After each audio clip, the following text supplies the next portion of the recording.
Hakim, Dodi Setiawan, Andina Putri Prahara, Miftahul Jannah, Saiful Musawir, Nurul Amalia, Hasnawati, dan Nadia Alfia SM.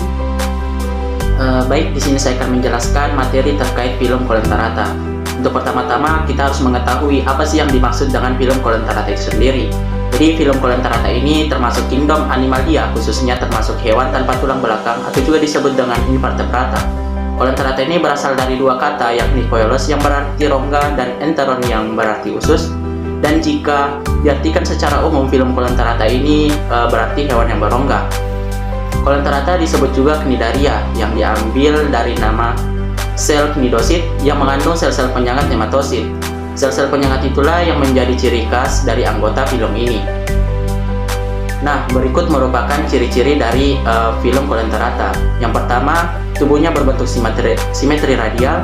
Yang kedua, tubuhnya terdiri atas dua lapisan atau juga disebut dengan diploblastik dan memiliki sel-sel penyengat. Yang ketiga, mulut dikelilingi oleh tentakel dan tidak memiliki anus. Yang keempat, sistem pencernaan hanya berupa rongga gastrovaskular. Yang kelima, memiliki satu lubang tubuh yang berfungsi sebagai mulut sekaligus anus. Yang keenam, terdapat dua variasi bentuk hidup, yakni diam atau sesil yang disebut juga dengan polip, dan bergerak atau motil yang disebut dengan medusa. Yang ketujuh, merupakan organisme karnivora atau pemakan daging menggunakan tentakelnya. Selain ketujuh ciri yang saya sebutkan tadi, masih ada beberapa ciri yang dapat menggambarkan film Kolentarata ini, yakni pada tentakelnya terdapat sel unik yang bernama cnidosit yang digunakan sebagai alat pertahanan diri dan untuk menangkap mangsa. Umumnya hidup di perairan laut dan hanya beberapa spesies yang hidup di perairan air tawar. Dan yang terakhir, umumnya hidup di perairan dangkal dan melekat pada substrat atau berenang bebas. Nah, berdasarkan pada slide dapat kita lihat bahwa film Kolentarata ini memiliki dua jenis struktur tubuh. Yang pertama yaitu polip dan yang kedua yaitu medusa. Pada bentuk tubuh polip, bentuknya seperti tabung dengan mulut di ujung yang dikelilingi oleh tentakel. Sedangkan pada bagian tubuhnya digunakan untuk melekat pada substrat. Untuk bentuk tubuh medusa, mereka berbentuk menyerupai lonceng ataupun payung.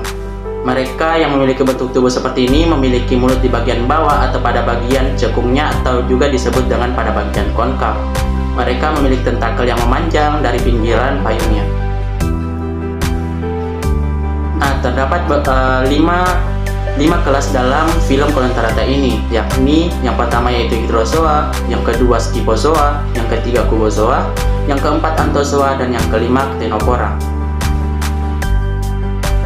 Baik, materi selanjutnya yaitu mengenai kelas Hydrozoa. Hydrozoa merupakan kelas anggota hewan yang tidak bertulang belakang. Dan Hydrozoa ini termasuk dalam film Cnidaria. Sebagian besar hewan Hydrozoa hidup di laut dan hidup secara berkoloni. Siklus hidup sebagian besar dari hewan Hydrozoa ini mencakup tahap polip yang aseksual dan tahap medusa yang seksual. Contohnya itu pada Obelia, bisa dilihat gambarnya di atas. Untuk penjelasan lebih lanjutnya, Hydrozoa merupakan organisme yang memiliki sistem reproduksi aseksual dan seksual. Nah, secara seksual, fertilasi terjadi secara internal di suatu organ yang bernama manubrium. Sedangkan secara aseksual biasanya dilakukan oleh Hydrilla soliter dengan cara bertunas. Nah, tunas yang sudah tumbuh tentakelnya dan mulutnya maka akan lepas dari induk. Sedangkan untuk tanaman yang polip atau yang aseksual itu maka akan membentuk koloni hidroid. Kelas Hydrozoa ini berperan sebagai pembentuk terumbu karang dan juga dapat berfungsi sebagai konsumen primer. Nah, mengenai sistem pencernaan dari Hydrozoa ini, Hydrozoa memiliki mulut dan tentakel yang berfungsi sebagai alat untuk pencernaannya. Nah, Hydrozoa akan menangkap makanannya, kemudian makanan masuk ke rongga gastrovaskular dan akan dicerna secara enzimatis oleh enzim yang dinamakan dengan enzim tripsin. Nah, kemudian makanan tadi akan dihancurkan di dalam satu sel yang akan selanjutnya diedarkan secara difusi ke seluruh tubuh dari Hydrozoa ini. Makanan dari Hydrozoa itu berupa udang-udangan tingkat rendah atau udang-udang kecil dan larva serangga yang akan ditangkap menggunakan tentakel-tentakelnya. Selanjutnya saya akan memberikan beberapa contoh dari kelas Hydrozoa. Yang pertama yaitu Hydra viridis. Hydra viridis adalah spesies cnidarian yang umumnya ditemukan di air tawar yang tenang atau bergerak lambat dari zona beriklim utara. Nah, Hydra ini memiliki warna hijau karena disebabkan oleh adanya simbiosis dari ganggang hijau yang tumbuh di dalam tubuhnya. Contoh yang kedua yaitu Hydra fusca atau Hydra oligastic, biasa juga dikenal sebagai Hydra coklat. Nah, spesies Hydra coklat ini tersebar luas di zona beriklim utara. Hydra ini adalah organisme yang umumnya ditemukan di perairan tenang dari awal musim semi hingga akhir musim gugur. Nah, contoh yang ketiga yaitu Hydra attenuata, merupakan polip air tawar, di mana Hydra attenuata ini adalah hewan kecil yang hidroid air tawar dengan panjangnya itu sekitar 10 mm sampai 30 mm dan lebarnya sekitar hanya 1 mm. Selanjutnya, saya akan membahas kelas dari phylum Coelenterata berikutnya, yaitu kelas Scyphozoa. Nah, pertama-tama, saya akan membahas pengertian dari Scyphozoa itu terlebih dahulu. Jadi, Scyphozoa berasal dari bahasa Yunani, yaitu dari kata skypo yang berarti mangkuk, dan zoa yang berarti hewan. Nah, contoh dari Scyphozoa ini yaitu ubur-ubur Aurelia aurita. Selanjutnya, saya akan membahas struktur tubuh dari Scyphozoa. Namun terlebih dahulu, perhatikan video di samping, di mana video tersebut merupakan gambaran dari ubur-ubur Aurelia aurita yang terdapat di dalam air.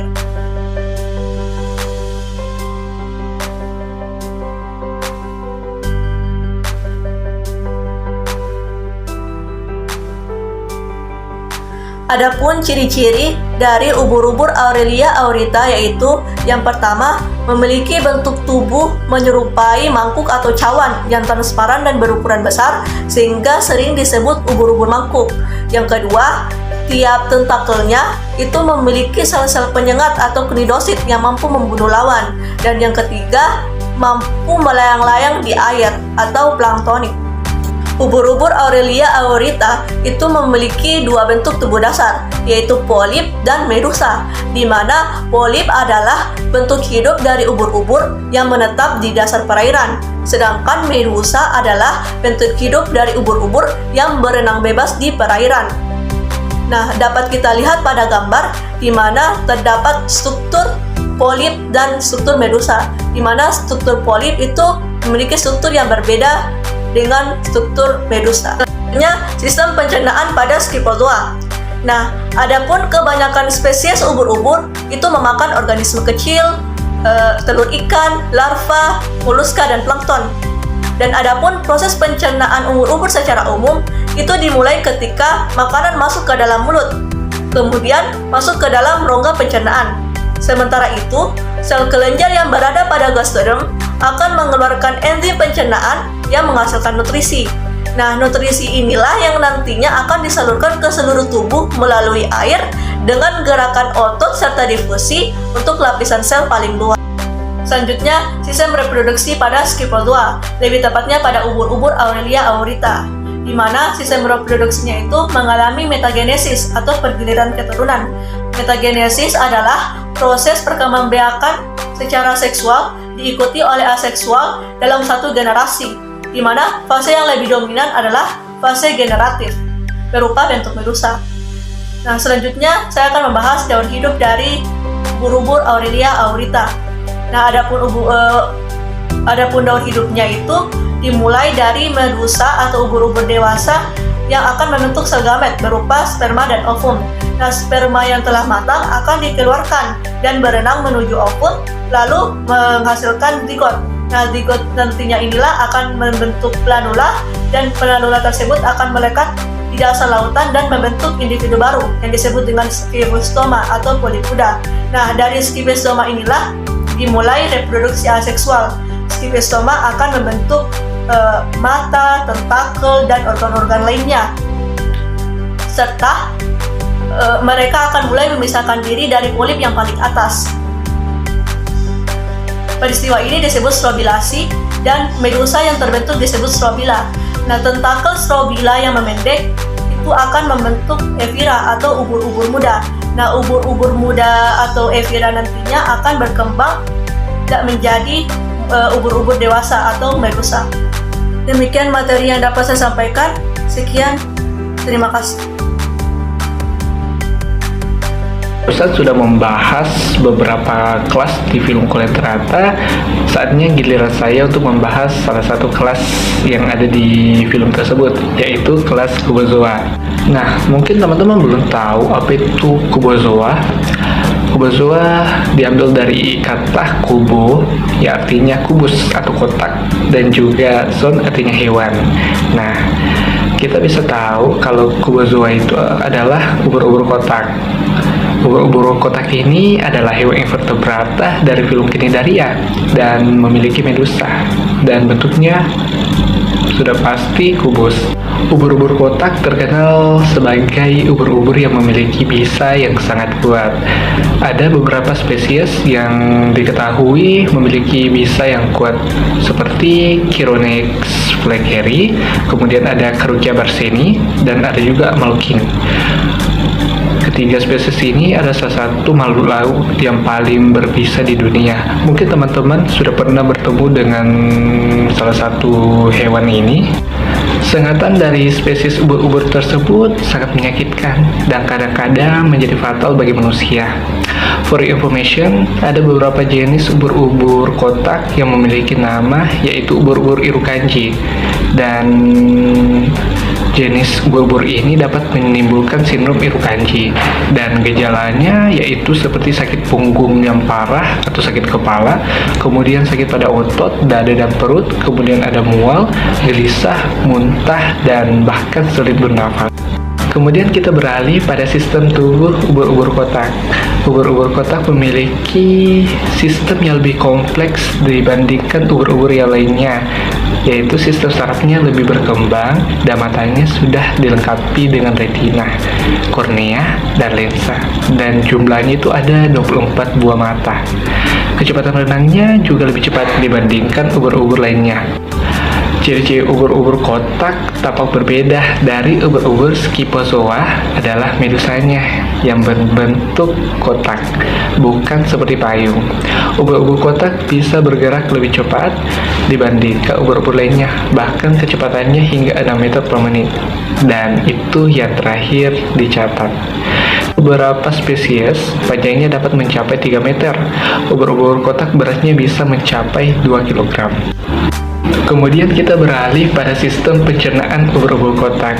Ubur-ubur kotak itu aktif memburu mangsanya seperti zooplankton dan juga ikan kecil, bukan berenang secara tenang seperti ubur-ubur pada umumnya. Ubur-ubur kotak mampu mencapai kecepatan hingga 4 knot atau jika dikonversikan menjadi 1,8 meter per second. Setiap tentakel memiliki sekitar 500.000 cnidosid dan mengandung nematoksida.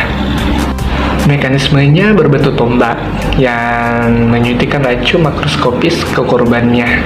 Racun dari Kubozoa berbeda dari Scyphozoa dan digunakan untuk menangkap mangsanya seperti ikan kecil dan invertebrata termasuk udang, dan juga untuk pertahanan dari predator seperti ikan-ikan besar. Kemudian kita beralih pada sistem reproduksi Kubozoa. Pada sistem reproduksinya itu mencakup tahap bentik, polip yang dapat bereproduksi secara aseksual dengan tunas, dan tahap pelagis dan medusa. Telur dan sperma bergabung membentuk larva bersilia atau planula yang mengendap di bagian bawah dan menjadi polip. Tidak seperti Scyphozoa, polip Kubozoa tidak mengalami strobilasi atau reproduksi aseksual dengan membagi menjadi semen-semen tubuh. Sebaliknya, seluruh polip menjadi medusa remaja. Dari medusa remaja ini, akhirnya menjadi ubur-ubur kotak dewasa. Baik, untuk materi selanjutnya yaitu film Coelenterata pada kelas Anthozoa. Nah, pertama-tama kita harus tahu apa sih pengertian dari Anthozoa ini. Nah, Anthozoa itu berasal dari bahasa Yunani yang terdiri atas dua kata, yaitu anthos yang berarti bunga dan zoon yang berarti hewan. Nah, jika digabungkan, Anthozoa berarti hewan yang berbentuk seperti bunga atau hewan bunga yang meliputi anemon laut serta hewan-hewan karang. Baik teman-teman, untuk materi selanjutnya yaitu mengenai struktur tubuh kelas Anthozoa. Bisa teman-teman lihat pada gambar di atas. Nah, tubuh anggota kelas Anthozoa ini berbentuk silindris. Biasa panjangnya sekitar 5 hingga 7 cm, walaupun ada juga yang berukuran raksasa yang panjangnya itu bisa mencapai hingga 1 meter. Nah, radial simetris tubuhnya ini terbagi atas 3 bagian utama, yaitu cakram pedal atau kaki, kolumna atau skapus atau batang tubuh, dan cakram oral atau kapitulum. Nah, antara cakram pedal dengan bagian skapus ini dihubungkan oleh bagian yang disebut dengan limbus, sedangkan antara bagian skapus dengan bagian cakram oral dihubungkan oleh bagian yang disebut dengan kolar. Baik, untuk materi selanjutnya yaitu sistem reproduksi pada kelas Anthozoa. Nah, sistem reproduksi pada kelas Anthozoa ini berlangsung secara seksual dan aseksual. Dan ada spesies yang bersifat monosius atau hermaprodit, dan ada juga yang bersifat diosius. Nah, pada spesies anggota kelas Anthozoa yang hermaprodit, kematangan sel telur dan spermatozoidnya itu tidak sama. Dengan demikian, fertilisasi antara sel telur dan spermatozoidnya itu terjadi secara perkawinan silang. Setelah itu, ovum dan sperma yang telah matang akan keluar dari mulut dan fertilisasi berlangsung di alam bebas, atau biasa kita sebut dengan fertilisasi eksternal. Selanjutnya, ovum yang telah dibuahi oleh spermatozoidnya akan terbentuklah zigot. Nah, dari hasil pembelahan, zigot tersebut terbentuklah koelolastula. Nah, koelolastula ini tersebut selanjutnya dengan proses gastrulasi akhirnya terbentuklah planula atau larva yang berambut getar. Nah, planula dengan rambut getarnya akan berenang-renang secara bebas untuk mencari lingkungan yang sesuai dengan hidupnya kelak. Nah, bila telah menemukan tempat yang cocok, maka akan melekatkan diri pada suatu objek lalu tumbuhlah menjadi polip dewasa. Selanjutnya kita beralih ke sistem pencernaan pada kelas Anthozoa. Nah, sistem pencernaan pada kelas Anthozoa ini terbagi atas 3 tahapan. Yang pertama pada mulut, yang kedua pada stomodeum, dan yang ketiga pada gastrovaskular. Kita beralih ke yang pertama, yaitu mulut. Nah, pada pencernaan makanan secara ekstrasel, mangsa dilumpuhkan oleh nematokis. Dengan bantuan tentakel, makanan ditarik ke dalam mulut, kemudian masuk ke dalam stomodeum. Nah, pada stomodeum ini, di bagian bawah stomodeum itu berkembang menjadi bentuk yang tebal yang disebut dengan filamen pencernaan. Selanjutnya kita beralih ke gastrovaskular. Nah, di dalam gastrovaskular, makanan tersebut dicerna secara ekstrasel yang dilakukan oleh enzim yang dikeluarkan oleh pita pencernaan. Nah, sari-sari makanan diserap oleh dinding gastrodermis. Selanjutnya, sedangkan bagian atau partikel-partikel yang tidak dicerna dikeluarkan kembali melalui mulut. Baik, terima kasih atas kesempatan yang diberikan. Di sini saya akan menjelaskan mengenai salah satu kelas dari filum Coleontrata, yakni Ctenophora. Apa sih itu Ctenophora? Seperti yang kita ketahui bahwa Ctenophora merupakan salah satu filum dari hewan invertebrata. Ctenophora ini berasal dari bahasa Yunani yang terdiri dari 2 kata, yaitu kteno atau kteis yang berarti sisir dan juga por yang berarti pembawa. Sehingga dalam bahasa Latin disebut dengan Ctenophorus. Fitur khas dari hewan ini yaitu memiliki sisir dan juga kumpulan silia yang mereka gunakan untuk berenang. Seperti yang kita lihat pada gambar, bahwa garis-garis biru tersebut merupakan kumpulan dari sisir yang mereka gunakan untuk berenang. Karena hewan ini merupakan hewan terbesar yang menggunakan fitur silia untuk berenang. Struktur tubuh dari Ctenophora. Seperti yang kita lihat bahwa bagian permukaan luar dari Ctenophora ini memiliki 8 helai sisir atau yang disebut dengan silia yang digunakan sebagai alat gerak khususnya untuk berenang.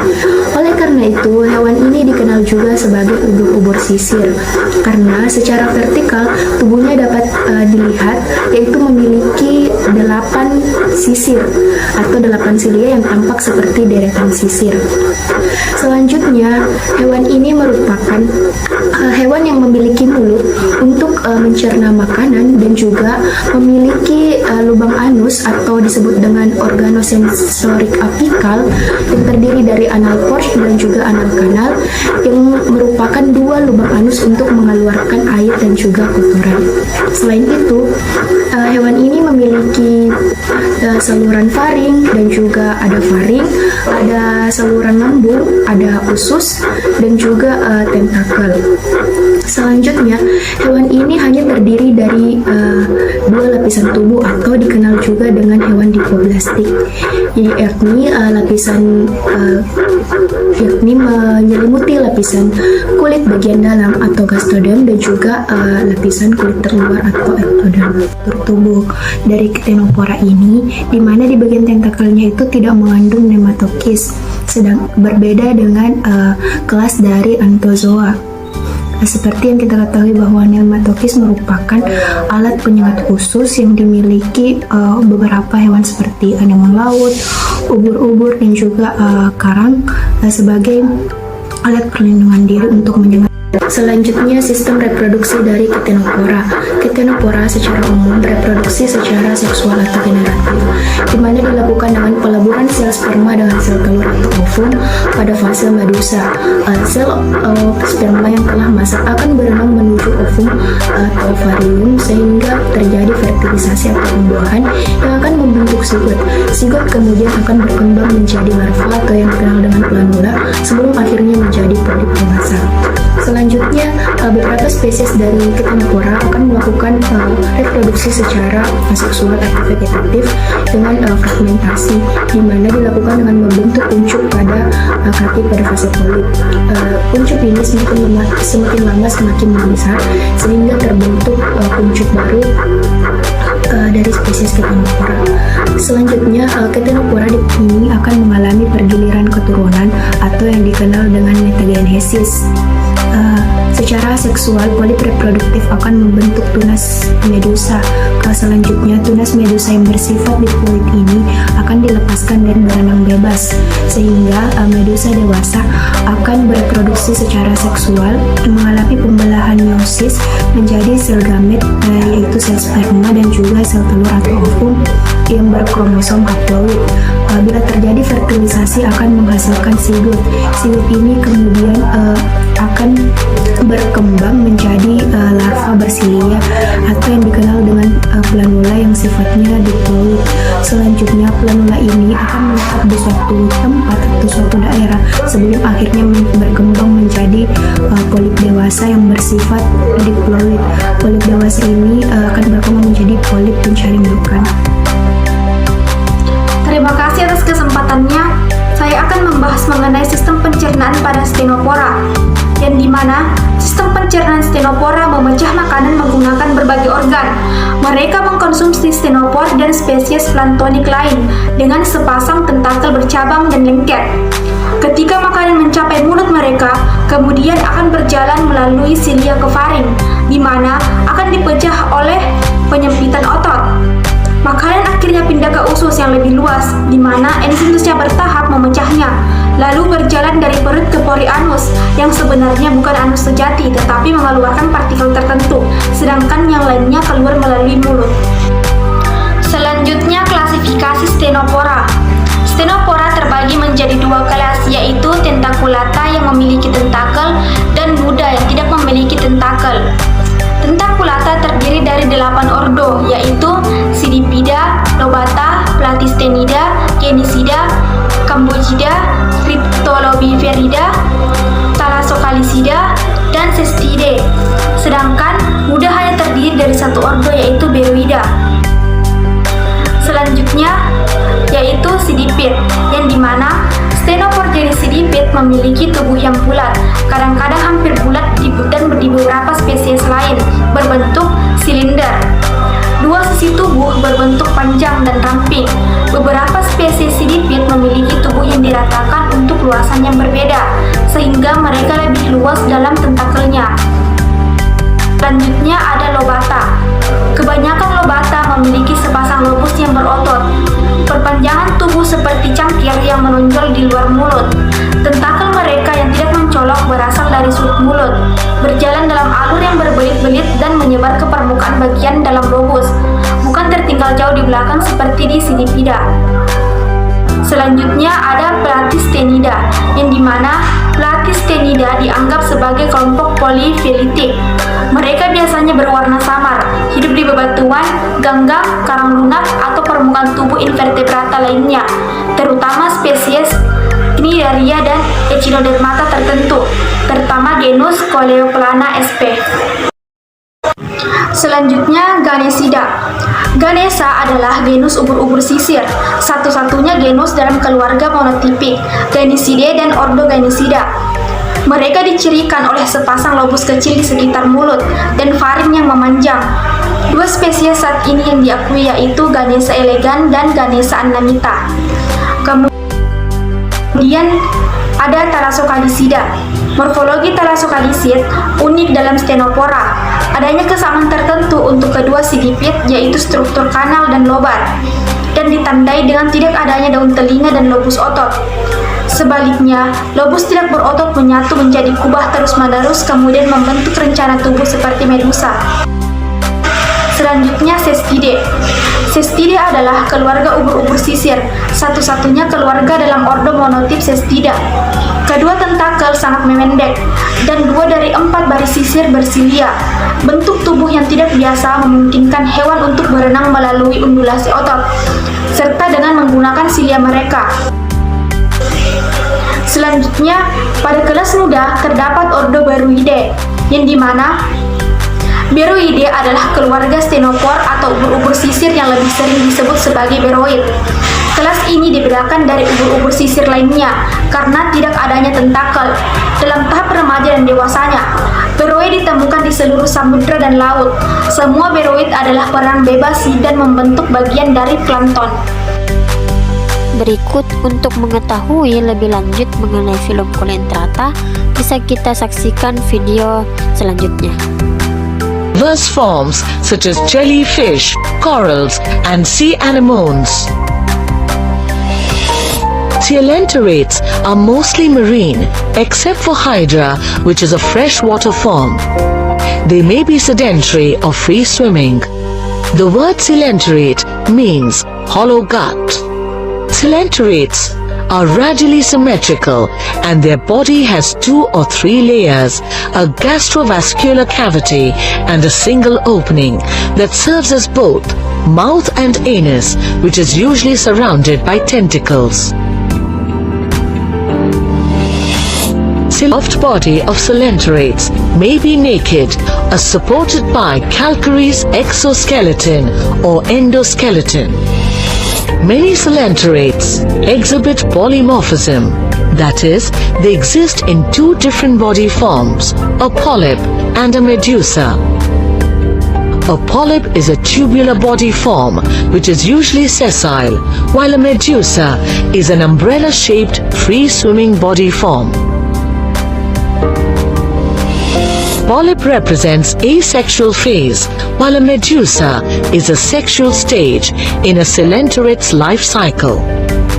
A polyp gives rise to medusa by asexual reproduction, by budding, and a medusa produces polyps by sexual reproduction, in which the fertilized egg develops into a ciliated free-swimming planular larva. This is known as alternation of generations or metagenesis. Do you have any question?